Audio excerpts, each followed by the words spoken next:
Spaidoju nevienam, prota centrus augstokus, napadorus pieceikokus, nogurušus cilvēkus.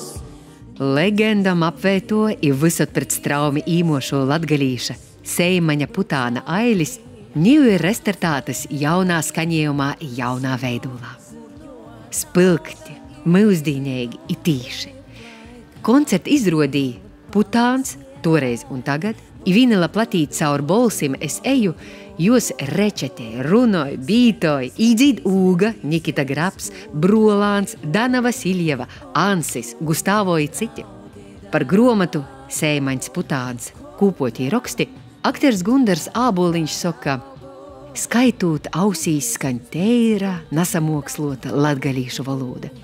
I jūtama krītna vēra nūstoja, kam sirds ir eistajā vītā. Prīca, ka sirds eistajā vītā ir arī itūs nūtikumu kužinotojam i organizātojam Seimaņa Putāna mozdālam Mergeram Zeitmaņam, jo saimēji i rodošo kvartāla Zeit komandai.